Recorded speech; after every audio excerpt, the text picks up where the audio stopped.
नमस्कार, देश न्यूज में आपका स्वागत है। मैं हूं आपके साथ धर्मिष्ठा और आप देख रहे हैं हमारा खास कार्यक्रम चुनावी चक्कर। मध्य प्रदेश के आगामी विधानसभा चुनाव में आदिवासी समुदाय का वोट बीजेपी और कांग्रेस के लिए बहुत मायने रखता है। सत्ता में बरकरार रहने का भाजपा का लक्ष्य हो या सत्ता में वापसी की कांग्रेस की कोशिशें, दोनों के लिए उम्मीदों का सूरज आदिवासी क्षेत्रों से ही उदित होता है। यानी आदिवासी वोट बैंक जिसके साथ चल देगा, सत्ता के दरवाजे उसी के लिए खुलेंगे।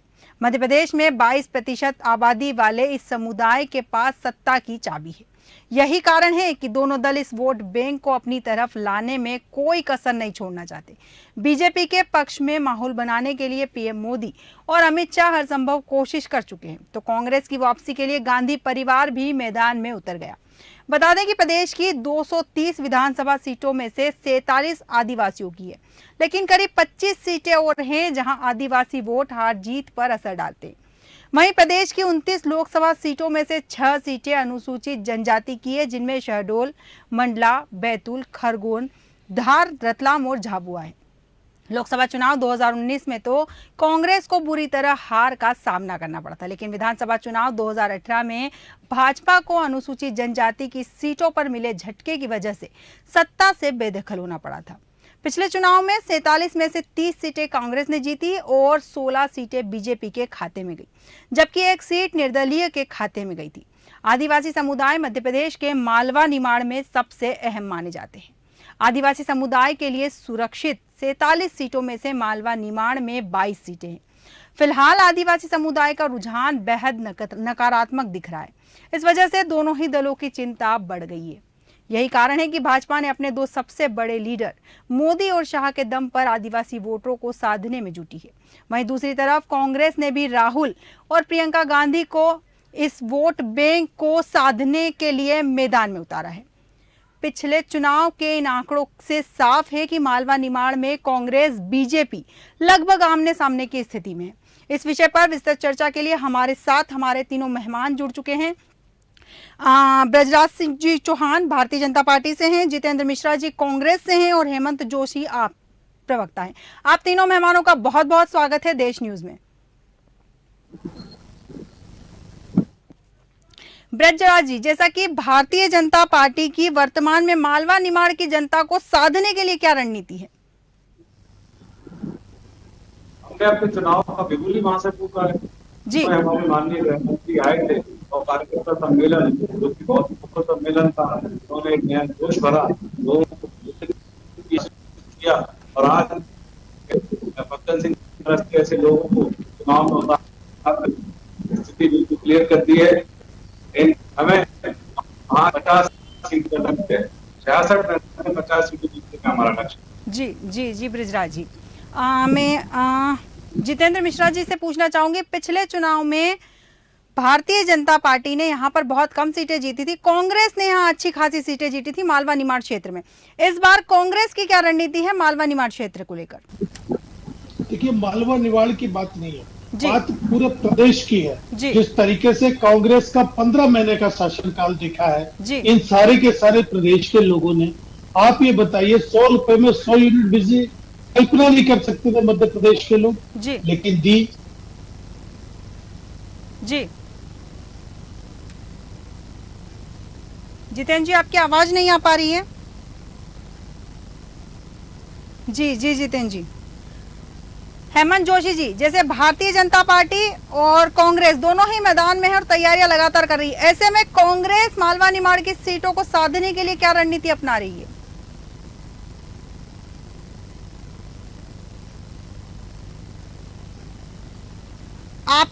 आपकी आवाज हम तक नहीं पहुंच पा रही है। हेमंत जोशी जी, आपकी आवाज हम तक नहीं पहुंच पा रही है। आपका मोबाइल शायद म्यूट पर है, आप उसे म्यूट से हटा दीजिए तो आपकी आवाज हम तक पहुंच जाएगी। जी, मालवा निमाड़ की जो सीटें हैं जी, यहाँ पर 18 साल बीजेपी ने शासन किया है जी, 18 महीने कांग्रेस ने किया, पर दोनों ने जनहित के कोई काम नहीं किए हैं, इसलिए जनता ने मन बना लिया है। अब की बार दोनों परंपरागत पार्टी को छोड़कर आम आदमी पार्टी को मतदान करने जा रही है। जी ब्रजराज जी, जैसा कि हेमंत जी ने कहा है कि 18 साल में भारतीय जनता पार्टी ने कोई काम नहीं किया है और इस बार आम आदमी पार्टी यहाँ पर मध्य प्रदेश में काम करेगी। कायदे से हेमंत जोशी जी की बात चाहिए। ब्रजराज जी आपकी आवाज बहुत मतलब साफ मैं सुन नहीं पा रही हूँ। मैं ये कह रहा था कि हमें हेमंत जोशी आम आदमी पार्टी से है जी, बुरा मत मानिएगा, पर इनकी बातों का हमें तो इनकी बातें कान से निकाल देनी चाहिए, क्योंकि झूठ की बुनियाद में खड़ी हुई पार्टी है। आज की डेट में आम आदमी पार्टी का हश्र आप देख ही रहे हैं, वो जितने जोर से चिल्लाता है वही उतना बड़ा चोर निकलता है। और इनके इंडिया अगेंस्ट करप्शन के नाम से बनी हुई पार्टी, उससे खड़ी हुई पार्टी नेता आज की डेट में जेल में है, जिसका नाम अरविंद केजरीवाल जी वो जेल चला जाता है। तो ये क्या काम करेंगे? दिल्ली का काम सबके सामने आ ही चुका है। पंजाब में ये देश विरोधी ताकतों के साथ, खालिस्तानियों के साथ मिलकर भाई साहब, मध्य प्रदेश की ये हालत है कि मध्य प्रदेश में पलायन की दर बहुत ज्यादा है। आपने मालवा निवाड़ पर ध्यान ही नहीं दिया। यदि आप ध्यान देते तो यहाँ से पलायन नहीं होता। आपका एक नेता जो है वो आदिवासी दलितों के ऊपर करता है। आपके उसमें दलितों की सुरक्षा के लिए वो नहीं है, दलितों का अपमान करते हैं। ताकत असली वो है मीडिया को दिए गए विज्ञापन की ताकत, जिसकी वजह से इन्होंने अपना एक झूठ का बम फोड़ा और दुनिया भर में बोलते हैं हम ये कर देंगे, हम वो कर देंगे। नहीं है, ढाक के 3 बात काम है इनका। इनकी तो बातों को मत इधर उधर की बात मत करें, मध्य प्रदेश के डेवलपमेंट की बात करें। मध्य प्रदेश को कैसे किया है आपने वो सब जानते हैं। आपकी पार्टी को बोलने का नहीं है। मध्य प्रदेश में यहाँ पर घोटाला हुआ, उसमें आपके मंत्री पार्टी का। दूसरी बात, इस अरविंद केजरीवाल को लेकर आप कर रहे हैं, उसने इतना बड़ा सीट बना दिया, कैसा था आम आदमी काम करूंगा। आपके कई मंत्री होने के बाद में भी मालवा विकास नहीं हुआ। पार्टी पार्टी है वो गर्भवती महिलाएं को लेकर चलती है, हो जाता है। आपका पलायन यहाँ से सबसे ज्यादा पलायन होता है दूसरे प्रदेशों के लिए, क्योंकि आप रोजगार के अंदर जाते हैं। सरकार आता है जिससे कितने गांव डूब जाते हैं। जिस पार्टी का विरोध करके आप आगे बढ़े, आज भी कांग्रेस पार्टी से आप बोलते हो मध्य प्रदेश में क्या किया या बाद में तो 3 सीटें दे देंगे, हमको बचा लो या प्रदेश गिरा दो। ठीक है ब्रजराज जी, हेमंत जी, मैं जितेंद्र जी के पास जाना चाहूंगी। जितेंद्र जी आप तक मेरी आवाज पहुंच पा रही है? शायद जितेंद्र जी से हमारा संपर्क टूट गया है। ब्रजराज आवाज आ रही है जी।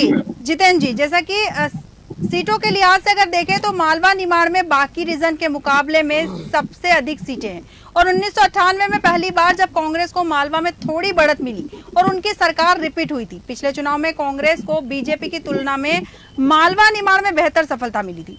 ऐसे में कांग्रेस बिल्कुल नहीं चाहेगी कि इस बार वो सफलता से दूर रहे। ऐसे में कांग्रेस की क्या रणनीति? और साथ में हेमंत जी ने जो कहा कि 15 महीने की सरकार में कांग्रेस ने कुछ नहीं किया, इन दोनों सवालों पर मैं आपका जवाब चाहूंगी। देखिए, सबसे पहली चीज तो कांग्रेस के साथ आदिवासी बंद 2018 में खड़ा हो गया था, आपने देखा था। उसके पीछे कारण अगर हम देखेंगे तो निश्चित तौर पर उन्हें ये याद है कि तेंदुपत्ता के अधिकार किसने दिया था? निश्चित तौर पर कांग्रेस ने दिया था। उनको भूमि अधिकार, उनको पट्टे, उनके लिए एक आदिवासियों के क्षेत्र के विकास के लिए एक अलग से फंड बनाया था जी। ये सारी की सारी चीजें आदिवासियों को याद है जी। अब आदिवासी जो बीच में बहक गया था, अब उसकी समझ में आया कि नहीं, हमारा हित कांग्रेस कर सकती है, और 2018 में उसने देखा कि कांग्रेस का साथ दिया, आपने देखा। ठीक है, आज आपके साथ एक वरिष्ठ चैनल उन्होंने सर्वे में दिखाया है कि आज आदिवासी कांग्रेस के साथ खड़ा दिख रहा है। ठीक है, और वो इसलिए खड़ा दिख रहा है कि भारतीय जनता पार्टी ने आदिवासियों के ऊपर पेशाब किया। आपने देखा कार्यकर्ताओं ने, भारतीय जनता पार्टी के कार्यकर्ताओं ने इस आदिवासी समाज को जिंदा जमीन में गड़ाया है।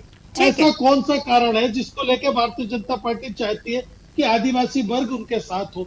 खास तौर से आज हम दलित और आदिवासी दोनों पर जितने अत्याचार हुए, एनसीआरबी की रिपोर्ट उठा के देख लीजिए। ठीक है जितेंद्र जी, मैं अपने दूसरे सवाल का जवाब चाहूंगी आपसे। दूसरा कौन सा सवाल? दूसरा सवाल वही जो हेमंत जोशी जी ने कहा है कि कांग्रेस ने 15 महीने की सरकार में कुछ नहीं किया। देखिए, हेमंत जोशी जी को जानकारी नहीं है मध्य प्रदेश की जी। मध्य प्रदेश में जितने सरकार में, कांग्रेस की सरकार में आदिवासियों को हक दिलाए गए। तेंदुपत्ता के बारे में पूछ लीजिए आप आदिवासियों से जाके कि तेंदुपत्ता में उनको बराबरी का हक किसने दिया? उनको मालिकाना हक किसने दिया? एक आदिवासी को जल जंगल जमीन के लिए किसने काम किया?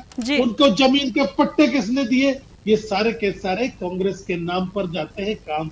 हमने तो एक अलग से फंड बनाया था आदिवासी क्षेत्रों के विकास के लिए। इन सब की जानकारी हेमंत जोशी जी को होना चाहिए थी।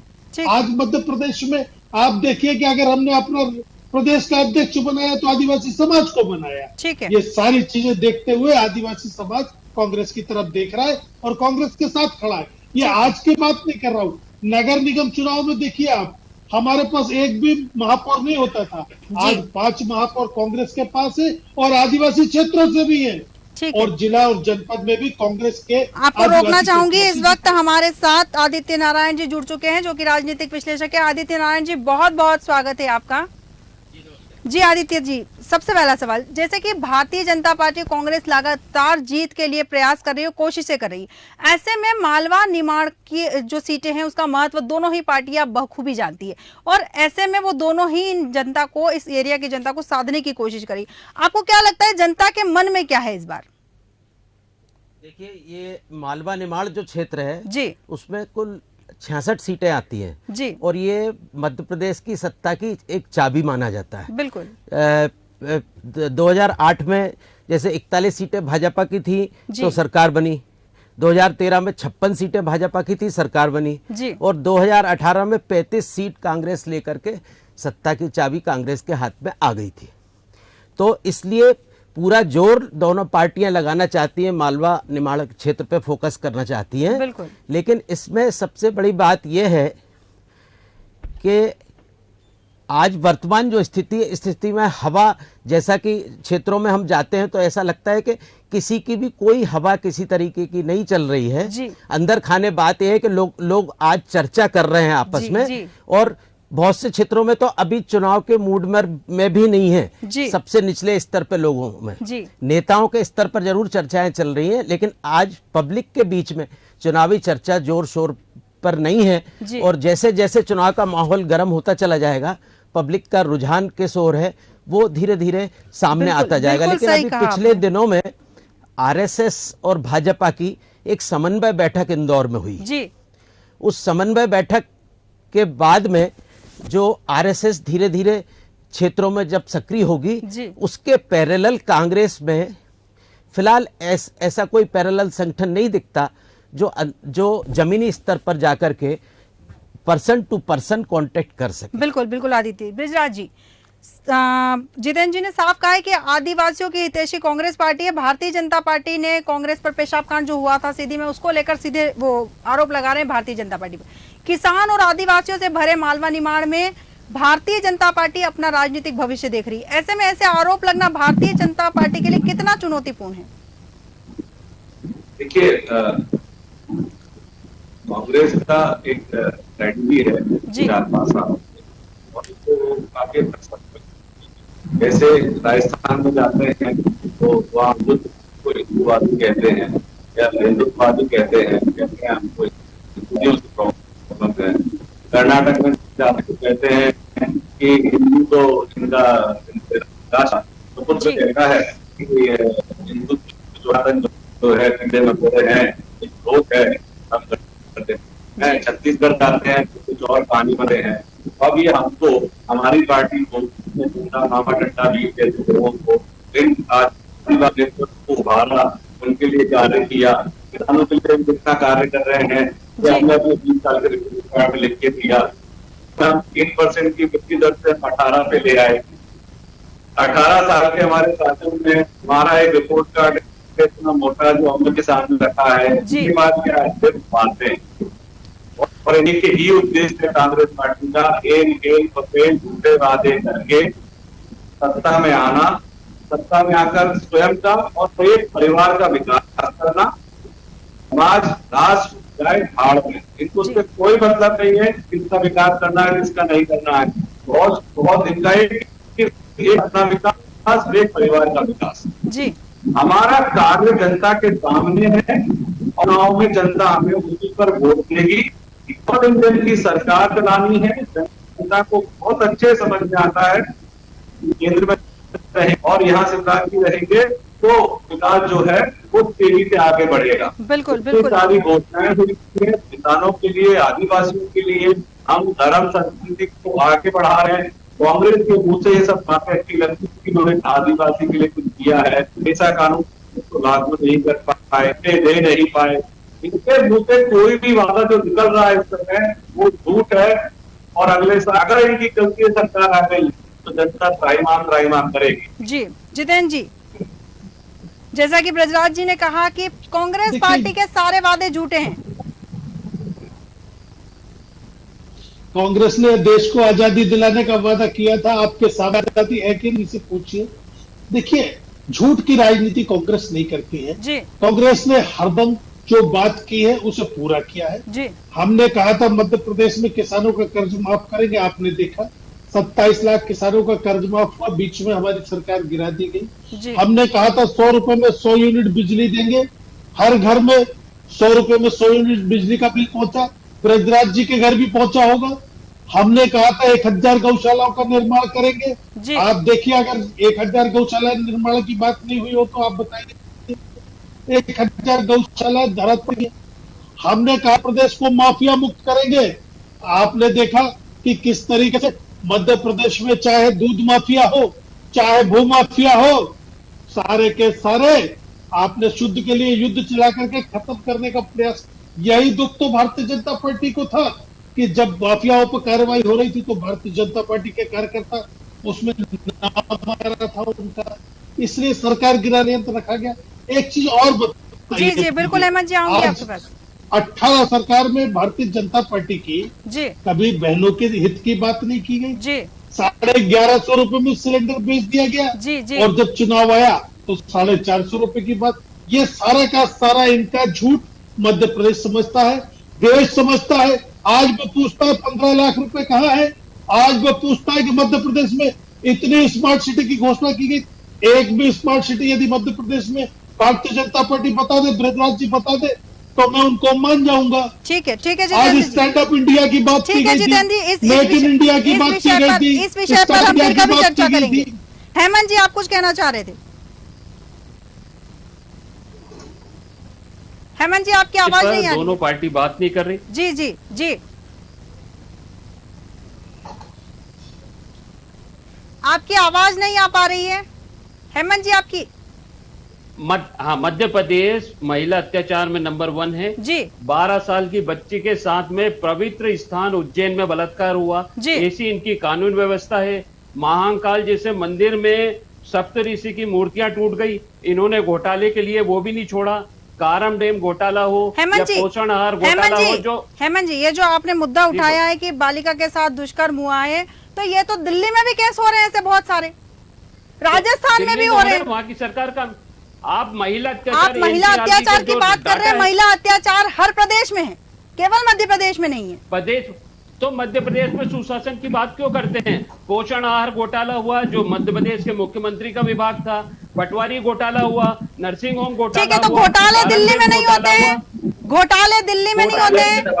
आज वर्तमान में जनता सोशल मीडिया से जुड़ी हुई है, सब जानती है वो कि कहाँ कितने घोटाले हैं। सबसे बढ़िया शासन दे रहे हैं, 4 लाख करोड़ का कर्जा कर दिया मध्य प्रदेश पे। ऐसी कौन सी योजनाएं ला रहे हैं जिसमें घाटा ही घाटा हो रहा है? मध्य प्रदेश बीमारू राज्य की तरफ जा रहा है। दिल्ली में इतनी सुविधाएं देने के बाद में भी बजट जो है प्रॉफिट का पेश कर रहे हैं, और यहाँ पर 4 लाख करोड़ कर्ज पे कर्ज लिया जा रहे हैं मध्य प्रदेश में। तो दिल्ली सरकार पे कर्ज नहीं है क्या हेमंत जी? दिल्ली सरकार पे कर्ज नहीं है। यहाँ का जीडीपी के अनुसार आप देखिए कितना घाटा हो रहा है। मेरा सवाल सीधा सा है कि दिल्ली पे कर्ज नहीं है क्या? उतना नहीं है जितना मध्य प्रदेश पे है, मतलब कर्ज है। ठीक है ठीक है ब्रजराज जी, जैसा कि हेमंत जी ने कहा है कि भारतीय जनता पार्टी में सुशासन की बात हो रही है, वो झूठी है। लगातार अपराध हो रहे हैं और भारतीय जनता पार्टी कर्ज लेकर काम कर रही है। देखिए, आपने वैसे तो कॉन्ट्रैक्ट किया और सारी, फिर भी अगर आप 2003 से मध्य प्रदेश को आज 2023 में देखिए तो अपराध बहुत कम हुए हैं।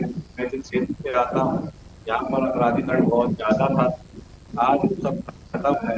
यहाँ पर क्या पूरे मध्य प्रदेश में कहावत है इंग्लिश में, एक्सेप्शन कांट मेक जी, इक्का दुक्का अगर केस हो जाते हैं, शराब कांड करती है मिश्रा जी, पुराना था कभी निकल के आया जी। हमें बहुत हमारी सरकार में रहती हुई, लेकिन राज्य को आप देख लें, ऊपर 1 है महिला उत्पीड़न जी, दिल्ली को आप देख लें, करते थे ये कर देंगे वो कर देंगे, ऐसे वो लगा देंगे, यहाँ पर ये दिखा देंगे, दिल्ली की अच्छे कामों को पूरा विश्व सराहता है। यदि अमेरिका के राष्ट्रपति की पत्नी आती है तो वो दिल्ली के स्कूलों को देखने के लिए जाती है। कोफी अन्नान जो संयुक्त राष्ट्र संघ के अध्यक्ष है वो भी आते हैं तो दिल्ली के स्वास्थ्य को देखने जाते हैं। आपके मध्य प्रदेश में क्या है? मध्य प्रदेश में 18 सालों में करते मध्य प्रदेश घोटालों के नाम में 50% चलता है, कर्नाटक में 40%, मध्य प्रदेश में 50% में चुनाव लड़ना चाहता है। शराब घोटाला आपने किया,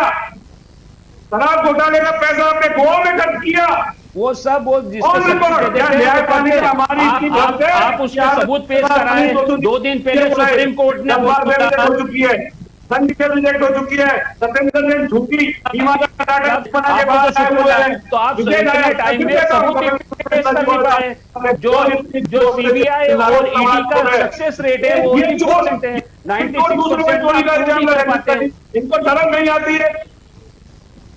हेमंत जोशी की हेमंत की बातों को तो बिल्कुल भी बोला है। ठीक है ब्रजराज जी, हेमंत जी ठीक है। मैं आदित्य नारायण जी के पास जाना चाहूंगी। आदित्य जी, सीटों के लिहाज से देखें तो मालवा निमाड़ में बाकी रीजन के मुकाबले सबसे अधिक सीटें हैं। क्या यही कारण है कि सभी राजनीतिक दल इस सीटों को साधने की कवायद में लगे हुए हैं? बिल्कुल सीधी बात यह है कि हमेशा देखा गया है कि मालवा निमाड़ ने से जिस दल को सीटों की बढ़त मिली है उसी ने सरकार बनाई है। एक तरह से वो मध्य प्रदेश की सरकार का निर्णायक क्षेत्र है जी। अच्छा, लेकिन मेरा इसमें एक कहना यह है कि जिन मुद्दों पर यहाँ राजनीतिक दलों के प्रवक्ता चर्चा कर रहे हैं, दरअसल वे मुद्दे जो है मध्य प्रदेश के चुनावी मुद्दे नहीं हैं और कभी भी इस तरीके के मुद्दे मध्य प्रदेश में चुनावी मुद्दे बन करके सामने नहीं आए हैं। बिल्कुल। लेकिन देखा जाए तो अभी देखिए जैसे कि भाजपा ने सीटों को डिक्लेयर करने में प्रमुखता दिखाई और वो आगे निकल गई। बिल्कुल। लेकिन भाजपा ने भी मालवा निमाड़ क्षेत्र में जैसे कैलाश विजयवर्गीय जैसे कद्दावर नेता को सामने लाए हैं, इसके अलावा कुछ हारे हुए लोगों पर भी दोबारा से भाजपा ने दांव लगाया है। जैसे कि राऊ में मधु वर्मा जी हैं जो 13 और 18 में हारे थे, है ना। महेश्वर में राजकुमार मेव जी हैं, है ना, 2018 में निर्दलीय बन के हारे। झाबुआ में भानु भूरिया जी हैं, अलीराजपुर में नागर सिंह चौहान हैं, पेटलाबाद में निर्मदा भूरिया हैं। ये ऐसे लोग हैं जो कि चुनाव हारे हुए हैं और इन पर बीजेपी ने दांव लगाया है। इससे ऐसा लगता है कि नए राजनीतिक नेतृत्व को सामने लाने के लिए कम से कम भारतीय जनता पार्टी ने अभी जो लिस्ट डिक्लेयर की है उनमें ऐसा कोई संदेश नहीं दिया कि वो किसी नए नेतृत्व को सामने लाना चाहती है और लोगों के सामने एक ताजगी भरी भाजपा दिखाई दे। ऐसा कोई प्रयास नहीं किया गया। अभी कांग्रेस के पास में ये मौका है क्योंकि उनने सीटें डिक्लेयर नहीं की हैं। ये देखना दिलचस्प होगा कि कांग्रेस क्या कुछ नए लोगों को सामने लाती है ताकि लोगों में कुछ एक नयापन दिखे और एक नया संदेश जाए। बिल्कुल आदित्य जी, सही कहा आपने। भारतीय जनता पार्टी ने अपनी 4 सूची जारी कर दी है। मालवा निमाड़ के क्षेत्र में भी कुछ सीटों पे उन्होंने अपने प्रत्याशी की घोषणा कर दी है। हालांकि कांग्रेस ने अभी तक अपने प्रत्याशियों की घोषणा नहीं की है और देखना दिलचस्प होगा कि कांग्रेस यहाँ भारतीय जनता पार्टी के सामने किसे मैदान में उतारती है और उनके जो प्रत्याशी होंगे वो कितने दमदार होंगे। आप तीनों मेहमानों का हमारे साथ चर्चा में शामिल होने के लिए बहुत बहुत धन्यवाद। इस क्षेत्र की हम बात कर रहे हैं मालवा निमाड़। इस क्षेत्र की महत्व को समझते हुए दोनों ही दल मालवा निमाड़ पर खासा फोकस कर रहे हैं। इसका एक बड़ा कारण यही है कि उस रीजन में बाकी रीजन के मुकाबले अधिक सीटें हैं। मालवा की पॉलिटिकल तासीर बीजेपी को फेवर करने वाली रही। हालांकि पिछले चुनाव में जरूर भाजपा को वो सफलता नहीं मिली, इसलिए बीजेपी चाहती है कि परंपरा रूप से जो एकाधिकार अब तक भाजपा का रहा वो कायम रहे। वहीं कांग्रेस चाहती है कि जो सफलता पिछली बार हासिल कर ली थी वो इस चुनाव में भी बरकरार रहे। मालवा निमाड़ कांग्रेस के साथ रहे और उसी से सरकार बनने पर उसे बहुमत मिले, यही इच्छा कांग्रेस की है। हमारे आज के खास कार्यक्रम में फिलहाल इतना ही। आप बने रहिए देश न्यूज के साथ। नमस्कार।